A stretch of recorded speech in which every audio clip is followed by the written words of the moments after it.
Island के एक व्हेलिंग station पर अचानक 3 ऐसे आदमी दिखाई देते हैं जिन्हें दुनिया काफी समय पहले मरा हुआ मान चुकी थी। उनकी दाढ़ियां काफी बड़ी हुई थी, कपड़े फटे हुए थे और चेहरे ठंड और धूप से काले पड़ चुके थे। हालत इतनी खराब थी कि वहां मौजूद कोई भी उन्हें पहचान नहीं पाया। पहचानता भी कैसे, क्योंकि यही 3 लोग 532 दिन पहले इसी जगह से अपने 25 साथियों के साथ एक शिप पर सवार होकर दुनिया के सबसे ठंडे और खतरनाक जगह एंटार्क्टिका को एक्सप्लोर करने निकले थे। उनका सपना वेडेल सी के कोस्ट तक पहुंचकर वहां से पैदल पूरे एंटार्क्टिका को पार करना था, यानी एक ऐसा कारनामा जो उससे पहले किसी इंसान ने कभी नहीं किया था। लेकिन एंटार्क्टिका की बर्फीली दुनिया ने जल्द ही उनकी ऐसी परीक्षा लेनी शुरू कर दी जिसकी कल्पना भी किसी ने नहीं की थी। कुछ ही महीनों में वेडेल सी में बर्फ की परतें इतनी मोटी हो गई कि उनका शिप बर्फ के बीच फंस गया और एक दिन उनकी आंखों के सामने समुद्र की गहराइयों में समा गया। इस तरह 28 लोग दुनिया के सबसे ठंडे और सुनसान इलाके में फंसे थे, जिनके चारों तरफ सिर्फ बर्फ, तूफान और मौत जैसा सन्नाटा था। उन्हें ऐसे खतरनाक हालातों में महीनों तक तैरती बर्फ पर रहना पड़ा। कुछ ही समय में उनके पास खाना और पानी खत्म हो गया और जिंदा रहने के लिए उन्हें ऐसे फैसले लेने पड़े जिनके बारे में सोचकर भी रूह कांप जाए। उन्हें अपनी जान बचाने के लिए अपने साथ लाए कुत्तों को भी मारकर खाना पड़ा। कभी वो सरकती बर्फ के सहारे बहते रहे, कभी खुले समंदर में छोटी नावों पर तूफानी लहरों से लड़ते रहे और कभी हजारों फीट ऊंचे बर्फीले पहाड़ों में रास्ता बनाते हुए आगे बढ़ते रहे। और इस तरह उन्हें 2 साल से भी ज्यादा समय तक ऐसे खतरनाक हालातों में रहना पड़ा। ये कहानी सिर्फ एक एक्सपेडिशन की नहीं है, बल्कि ये कहानी है इंसानी हौसले, नेतृत्व और सर्वाइवल की उस हद की जहां हर दिन जिंदगी और मौत के बीच की दूरी बस एक गलत कदम जितनी रह जाती है। तो आइए चलते हैं उस सफर पर जहां हर मोड़ पर मौत घात लगाए बैठी थी और जहां से शुरू हुई दुनिया की सबसे महान सर्वाइवल स्टोरी, जिसने साबित किया कि जब इंसान हार मानने से इनकार कर देता है तब सबसे कठिन हालात भी उसके सामने झुक जाते हैं। अर्थ के साउथ पोल पर मौजूद एंटार्क्टिका इस धरती के 7 कॉन्टिनेंट्स में से एक है, जो इस धरती की सबसे ठंडी और सबसे कठोर जगह है। चारों तरफ एंटार्क्टिक ओशन से घिरा हुआ ये इलाका लगभग पूरी तरह बर्फ से ढका रहता है। यहाँ की ठंड इतनी खतरनाक होती है कि कई जगह तापमान -50 डिग्री सेल्सियस से भी नीचे चला जाता है।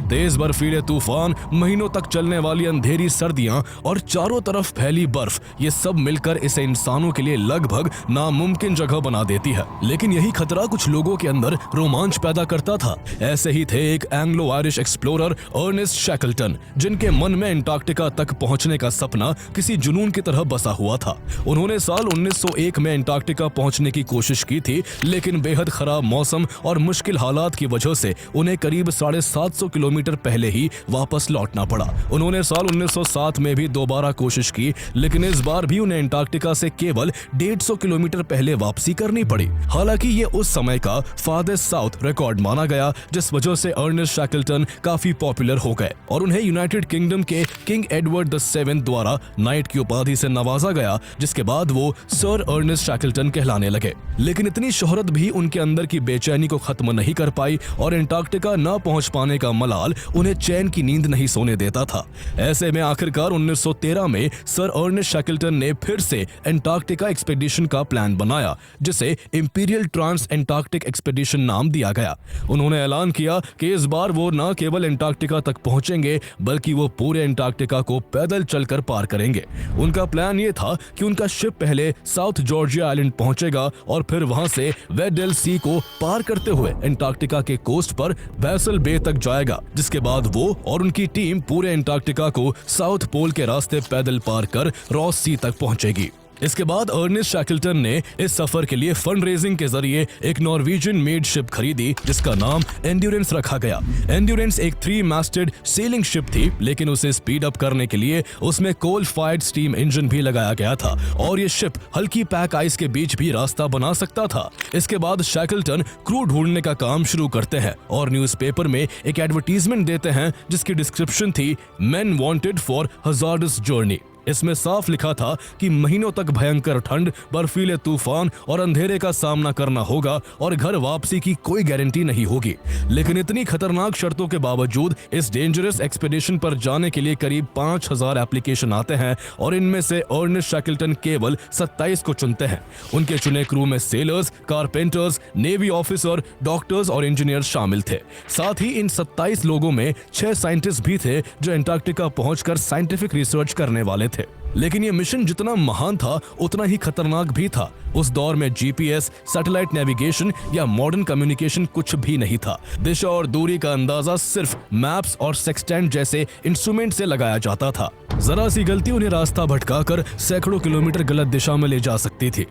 इसी बीच दुनिया में वर्ल्ड वॉर 1 भी शुरू हो चुकी थी, लेकिन इसके बावजूद अर्नेस्ट शैकल्टन मिशन से पीछे नहीं हटे। आखिरकार एंड्योरेंस 8 अगस्त 1914 को इंग्लैंड के प्लायमाउथ से रवाना होती है। हालांकि असली यात्रा तब शुरू हुई जब जहाज करीब 3 महीने की यात्रा के बाद साउथ जॉर्जिया आइलैंड पहुंचा। यह एंटार्क्टिका से पहले आखिरी ह्यूमन सेटलमेंट था। यहाँ रहने वाले नॉर्वेजियन वेलर्स ने शैकल्टन को चेतावनी दी कि इस साल समुद्री बर्फ पहले से कहीं ज्यादा मोटी और खतरनाक है, इसलिए उन्हें ये एक्सपीडिशन यही रोक देना चाहिए। लेकिन शैकल्टन ने आगे बढ़ने का फैसला किया। इसके बाद 5 दिसंबर 1914 को शिप एंड्योरेंस साउथ जॉर्जिया के व्हेलिंग स्टेशन से तूफानी समुद्रों को चीरती हुई दुनिया के सबसे खतरनाक और रहस्यमय कॉन्टिनेंट एंटार्क्टिका की तरफ रवाना हो जाती है। इस शिप पर सर अर्नेस्ट शैकल्टन के अलावा 27 क्रू, 69 कुत्ते और एक बिल्ली सवार थी। इसके अलावा शिप में खाने पीने का सामान, ईंधन, सेफ्टी इंस्ट्रूमेंट और 3 लाइफ बोट्स भी रखे गए थे। कुत्तों को बर्फ पर सामान खींचने के लिए रखा गया था। मिशन की कमान जहां सर अर्नेस्ट शैकल्टन के हाथों में थी, वही Frank wild second in command की भूमिका में थे। जहाज के कैप्टन फ्रैंक वर्सले थे, जबकि एक्सपीडिशन के विजुअल रिकॉर्ड की जिम्मेदारी फोटोग्राफर कैमरामैन फ्रैंक हर्ली पर थी। कुछ ही दिनों बाद एंड्योरेंस दुनिया के सबसे खतरनाक समुद्री इलाकों में से एक वेरिल सी में एंटर कर जाती है। आसमान में बादल छाए हुए थे और सूर्य का कहीं नामो निशान नहीं था, लेकिन इसके बावजूद शिप का माहौल काफी खुशनुमा बना हुआ था और क्रू मेंबर एक दूसरे से हंसी ठिठोली करने में मशगूल थे। यहीं से उनकी एक ऐसी यात्रा की शुरुआत हुई जो रोमांच और खतरे से भरी हुई थी और आगे चलकर एक ऐसी सर्वाइवल स्टोरी बनने वाली थी जो आज से पहले ना तो सुनी गई थी और ना ही देखी गई थी। वेरिल सी एक ऐसा समुद्री इलाका है जो 3 तरफ से एंटार्क्टिका से घिरा हुआ है। इसी वजह से यहाँ समुद्र की सतह पर जगह जगह बर्फ की मोटी लेयर्स जमी रहती हैं। व्हेलिंग स्टेशन से रवाना होने के सिर्फ 2 दिन बाद ही एंड्योरेंस चारों ओर से बर्फ के टुकड़ों में फंसने लगी, जिससे उसकी स्पीड कम हो गई। जैसे जैसे दिन गुजरते गए बर्फ और मोटी होती गई। इसका नतीजा ये हुआ कि साउथ जॉर्जिया आइलैंड से रवाना होने के सिर्फ 9 दिन बाद 14 दिसंबर को शिप को 24 घंटे के लिए रुकना पड़ता है। लेकिन फिर भी किसी ने हौसला नहीं खोया। शैकल्टन को उम्मीद थी कि यह बर्फ कुछ दिनों में लूज हो जाएगी। जैसा उन्होंने सोचा था वही हुआ और करीब 8 दिन बाद 22 दिसंबर को रास्ते की बर्फ पिघलने लगती है। उसके बाद शिप फिर से आगे बढ़ती है और अगले 2 हफ्तों तक शिप यूं ही लगातार साउथ की ओर बढ़ती रहती है। देखते ही देखते 10 जनवरी 1915 तक जहाज एंटार्क्टिका के कोस्ट लैंड के काफी करीब पहुंच गया और उनका लक्ष्य अब बस कुछ 100 किलोमीटर दूर रह गया था। 15 जनवरी को एंड्योरेंस एक ऐसी जगह पहुंची जहां समुद्र की बर्फ काफी मजबूत दिख रही थी। क्रू को लगा कि अगर जरूरत पड़े तो यहाँ से बर्फ पर उतरकर आगे पैदल भी बढ़ा जा सकता है। लेकिन शैकल्टन को लगा कि उनका असली लैंडिंग पॉइंट वेसल बे अभी भी साउथ में है, इसलिए उन्होंने एंड्योरेंस को साउथ की दिशा में ही आगे बढ़ाने का आदेश दिया। लेकिन असल में वो अपने लक्ष्य के काफी करीब थे। शैकल्टन ने दिशाओं का गलत अंदाजा लगा लिया था और उनकी यही गलती आगे उनकी और उनके क्रू की जिंदगी को नरक बनाने वाली थी। इस गलत अंदाजे ने जहाज को और घनी बर्फ वाले इलाके में पहुंचा दिया। इस बीच 17 जनवरी की शाम तक अचानक मौसम खराब हो गया। तेज हवाओं ने जहाज को उसकी दिशा से भटका दिया और एंड्योरेंस धीरे धीरे नॉर्थ ईस्ट की तरफ बहने लगी। अगले दिन तक जहाज अपनी जगह से करीब 23 किलोमीटर दूर जा चुका था और इस बीच बर्फ की परतें फिर से मोटी होने लगी। अब हालत ये थी कि जब हवा चलती तो शिप गलत दिशा में ड्रिफ्ट करता और जब मौसम शांत होता तो बर्फ उसे जकड़ कर रोक देती। कई दिनों तक यही चलता रहा और आखिरकार 14 फरवरी को शैकल्टन ने कोयला बचाने के लिए जहाज के इंजन बंद करवा दिए और क्रू को बर्फ काट कर रास्ता बनाने का आदेश दिया। सभी ने मिलकर कई दिनों तक बर्फ को काटने की पूरी कोशिश की, लेकिन रास्ता नहीं बन सका और बर्फ लगातार जहाज को अपनी गिरफ्त में लेती जा रही थी। अब एंटार्क्टिका में लंबी अंधेरी सर्दी आने वाली थी, इसलिए शैकल्टन को यही चिंता खाया जा रही थी कि अगर जहाज यहीं फंसा रहा तो उन्हें पूरा विंटर बर्फ के बीच ही गुजारना पड़ेगा। सर्दियों में यहाँ महीनों तक सूरज दिखाई नहीं देता, बर्फ और मोटी हो जाती है और उसका दबाव जहाज को तोड़ भी सकता था। लेकिन सब कुछ जानते हुए भी शैकल्टन कुछ भी नहीं कर सकते थे, क्योंकि एक तरफ उनका शिप आइस में जकड़ा हुआ था तो दूसरी तरफ खुला समंदर बहुत दूर था। आखिरकार 24 फरवरी 1915 को शैकल्टन ने फैसला लिया कि अब आगे बढ़ने की कोशिश बंद की जाए और पूरी सर्दी यही गुजारी जाए। सभी कुत्तों को जहाज से उतारकर बर्फ पर बने डॉगलूज में शिफ्ट कर दिया गया और जहाज के अंदरूनी हिस्से को सर्दियों के लिए रहने योग्य बना दिया गया। शैकल्टन को इसी इलाके में 3 साल पहले हुई एक चमत्कार की उम्मीद थी, जब एक्सप्लोरर विल्हेम फिल्चनर का जहाज इसी इलाके में 6 महीने तक फंसे रहकर खुद ब खुद बर्फ से आजाद हो गया था। शैकल्टन भी इसी चमत्कार की उम्मीद में इंतजार करने लगे और इस दौरान टीम का हौसला ना डगमगाए, इसलिए वो सबसे तरह तरह की एक्टिविटीज करवाने लगे। क्रू को मूनलाइट वॉक्स कराए जाते, शिप पर छोटे मोटे नाटक और गेम्स होते और कुत्तों की भी रेसेस करवाई जाती, ताकि सबका मन लगा रहे और किसी की हिम्मत ना टूटे। इस तरह करीब 6-7 महीने गुजर गए, लेकिन इसके बावजूद हालात सुधरने के बजाय और भी भयानक होने लगे। शिप एंड्योरेंस के चारों तरफ की बर्फ खिसक कर उस पर प्रेशर डालने लगी थी। इस बीच एक दिन अचानक आसपास की कई बर्फ की विशाल चट्टानें शिप से आ टकराई, जिससे वहां एक जोरदार आवाज गूंजी और एंड्योरेंस कई जगह से टूट गया। जहाज के पिछले हिस्से में कई बड़े सुराख हो गए और सुराखों से समुद्र का पानी तेजी से अंदर घुसने लगा। क्रू ने पंप्स चलाए, इंजन शुरू किए और पानी रोकने की पूरी कोशिश की, लेकिन ठंड इतनी ज्यादा थी कि अंदर घुसता पानी तुरंत बर्फ बन जाता और जहाज को और भी भारी कर देता। इससे एंड्योरेंस का वजन बढ़ता जा रहा था, जो उसे बर्फ में और अंदर डुबो देता था। अगले 3 दिनों में हालात इतने खराब हो गए कि अर्नेस्ट शैकल्टन को सबसे मुश्किल फैसला लेना पड़ा। उन्होंने आदेश दिया कि शिप को खाली कर दिया जाए, क्योंकि ज्यादा देर तक उस डूबते जहाज पर रहना उनकी जिंदगी को भी निगल सकता था। इसके बाद तेजी से जरूरी सामान और तीनों लाइफ बोट्स को जहाज से बर्फ पर उतार लिया गया। शैकल्टन ने साफ आदेश दिया कि हर आदमी सिर्फ उतना ही सामान साथ लेगा जितना जिंदा रहने के लिए जरूरी हो, और बाकी सब कुछ पीछे छोड़ देना था। कुछ ही देर में 28 लोग बर्फ पर खड़े थे। उनके सामने चारों तरफ फैला हुआ अंतहीन सफेद सन्नाटा था और पीछे उनका जहाज एंड्योरेंस खड़ा था, जो अब धीरे धीरे बर्फ में धंसता जा रहा था। समुद्र के बीच उस सुनसान बर्फीले मैदान पर खड़े इन 28 लोगों के लिए दुनिया जैसे अचानक खत्म हो चुकी थी और दूर दूर तक मदद की कोई उम्मीद नहीं थी। हर तरफ सिर्फ बर्फ थी, तूफानी हवाएं थी और मौत जैसा सन्नाटा था। उसी पल के साथ अर्नेस्ट शैकल्टन का एंटार्क्टिका को पैदल पार करने का सपना भी हमेशा के लिए टूट गया और ये एक्सपेडिशन अब एक्सप्लोरेशन मिशन नहीं बल्कि सर्वाइवल की जंग बन चुका था। शैकल्टन ने जल्दी ही फैसला किया कि अब उन्हें पैदल वेस्ट की ओर बढ़ना होगा और किसी नजदीकी आइलैंड तक पहुंचने की कोशिश करनी होगी। उनके हिसाब से उनकी करंट लोकेशन से करीब 500 किलोमीटर के दायरे में पॉलेट आइलैंड, स्नो हिल आइलैंड और रॉबर्टसन आइलैंड नाम के 3 आइलैंड्स थे। अब प्लान ये था कि अगर इनमें से किसी एक आइलैंड तक पहुंच जाए तो वहां से ग्राहम लैंड को पार कर विल्हेल्मिना बे के वेलिंग स्टेशंस तक मदद के लिए जाया जा सकता था। 30 अक्टूबर 1915 को शैकल्टन ने अपनी टीम को आगे बढ़ने का आदेश दिया, लेकिन हालात उनकी उम्मीद से कहीं ज्यादा मुश्किल थे।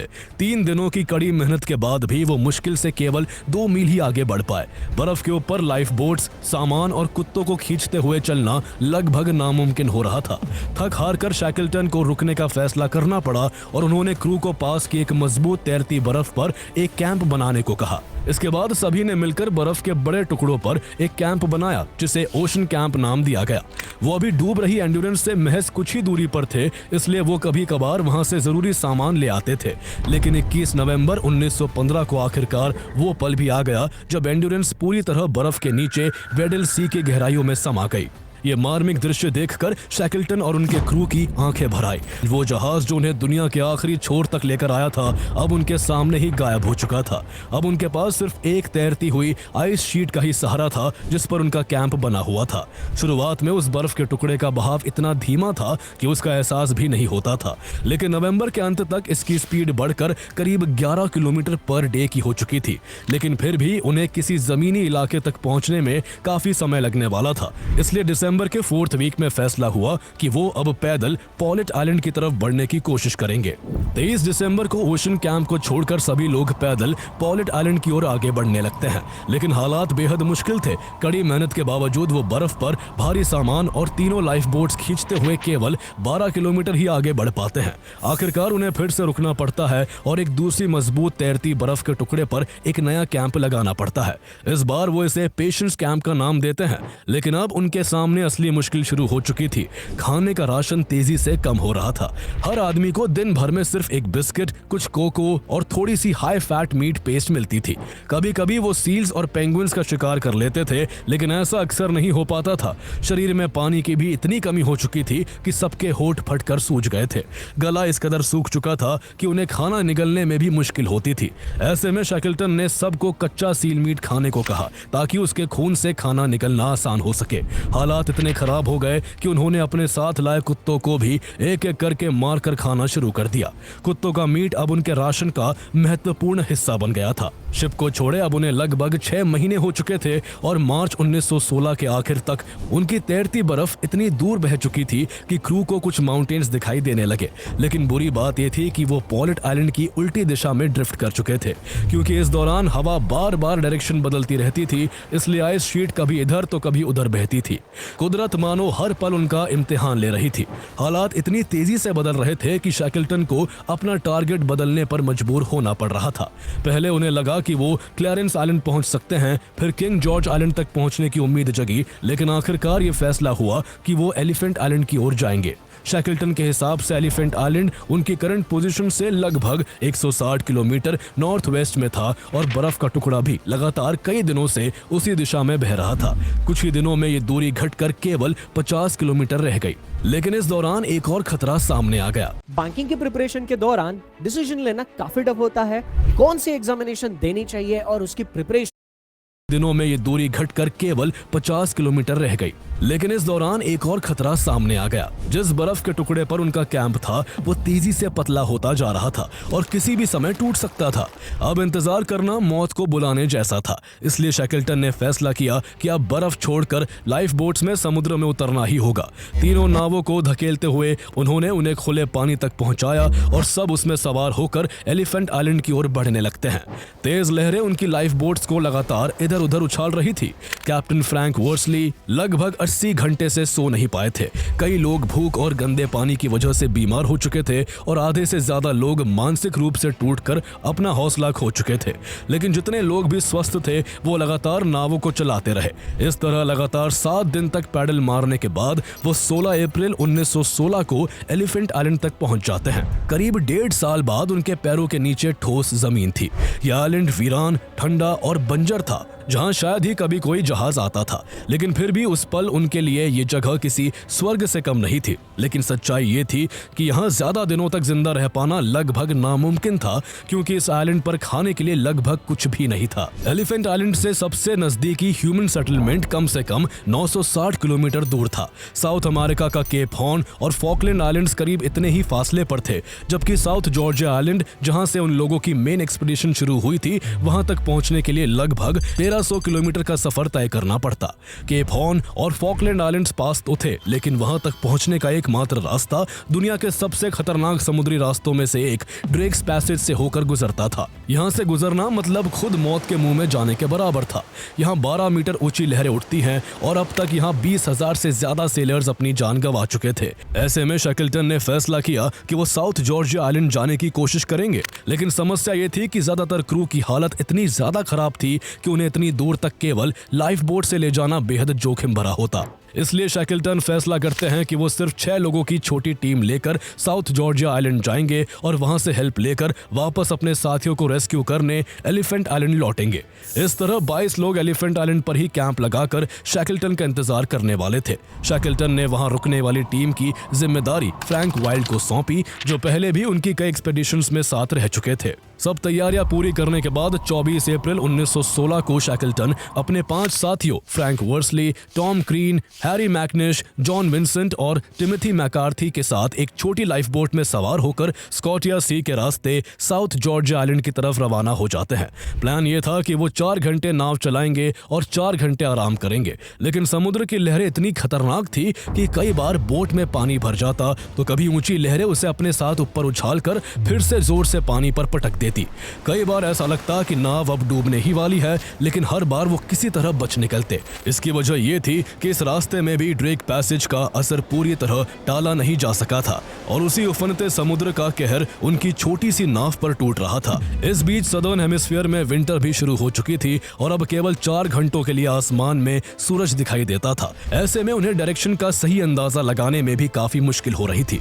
अगले 16 दिनों तक वो लगातार समुद्र की विशाल और खतरनाक लहरों और तेज तूफानी हवाओं से जूझते रहे। वो कभी बोट से पानी निकालते तो कभी उसमें जमती बर्फ को हटाते।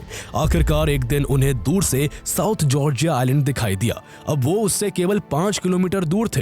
क्रू पूरी तरह थक चुका था और उनमें अब पैडल मारने की ताकत भी नहीं बची थी, इसलिए उन्होंने पैडल छोड़ दिए। ऐसा लग रहा था कि मानो उन्होंने सब कुछ कुदरत के हवाले कर दिया हो। लेकिन सभी मुश्किलों को पार कर फाइनली 17 दिनों की इस खतरनाक यात्रा के बाद सर शैकल्टन और उनके 5 साथी साउथ जॉर्जिया के वेस्ट कोस्ट पर पहुंच जाते हैं। किनारे पर पहुंचकर उनकी खुशी का ठिकाना नहीं रहा और वो खुशी के मारे एक दूसरे से लिपट गए। उन्हें लगा कि उनकी सबसे बड़ी लड़ाई खत्म हो गई है, लेकिन जब उन्हें अपनी सही लोकेशन का अंदाजा हुआ तो पल भर में उनके चेहरे की खुशी गायब हो गई। वो आइलैंड के गलत किनारे पर पहुंचे थे जहां कोई इंसानी बस्ती नहीं थी।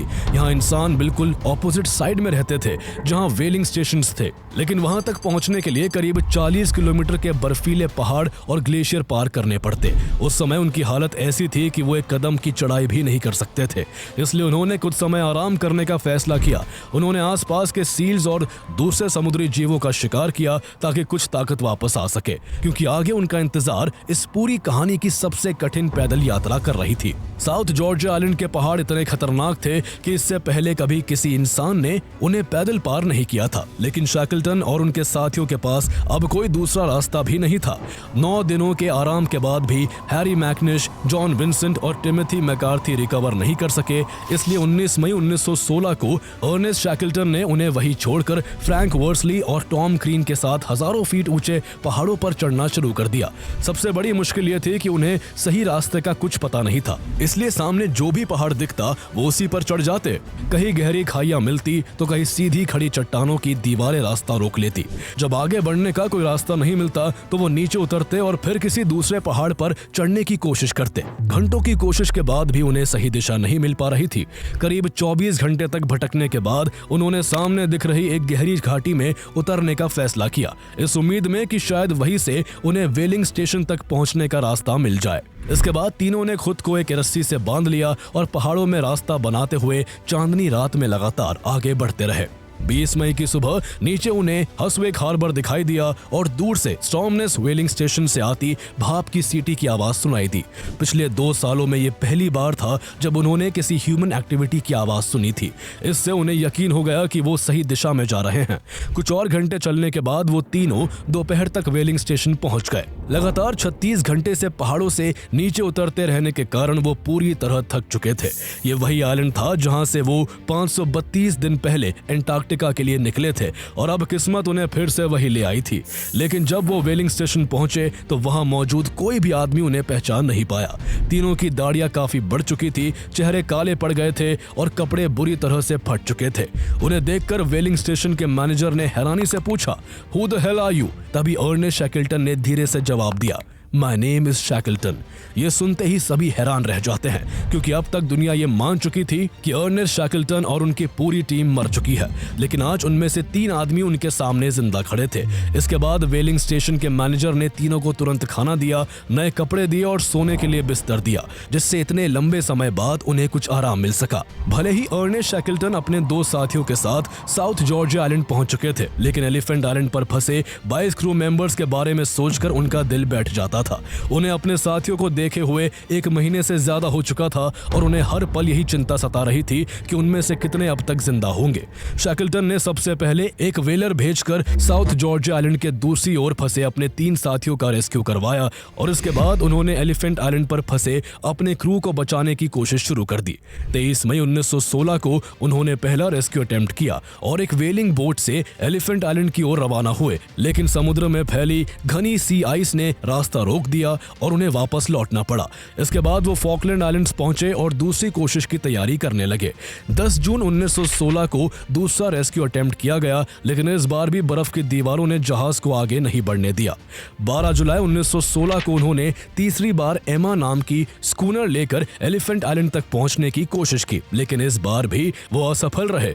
अब तक 3 कोशिशें नाकाम हो चुकी थी, लेकिन शैकल्टन पीछे हटने वालों में से नहीं थे। उन्हें हर हाल में अपने साथियों को रेस्क्यू करना था। इस बार उन्होंने चिली की गवर्नमेंट से मदद मांगी, जिससे उन्हें येल्चो नाम का स्टीम टग मिला। 25 अगस्त 1916 को शैकल्टन चौथी बार उसे लेकर एलिफेंट आइलैंड की ओर निकल पड़े। उधर एलिफेंट आइलैंड पर फ्रैंक वाइल्ड अपने साथियों का हौसला बनाए हुए थे। उन्होंने 2 उल्टी नावों और पत्थरों से एक छोटा सा शेल्टर बना लिया था। जब भी क्रू का हौसला टूटने लगता तो फ्रैंक वाइल्ड एक ही बात कहते, अपना बैग पैक कर लो दोस्तों, बॉस आज आ सकते हैं। लेकिन दिन हफ्तों में और हफ्ते महीनों में बदल गए, लेकिन उनके बॉस नहीं लौटे। इस तरह उन्हें एलिफेंट आइलैंड पर पूरे 4 महीने बीत चुके थे और वो मानने लगे थे कि शायद बोट रास्ते में डूब गई होगी और उनके बॉस अब कभी वापस नहीं आ पाएंगे।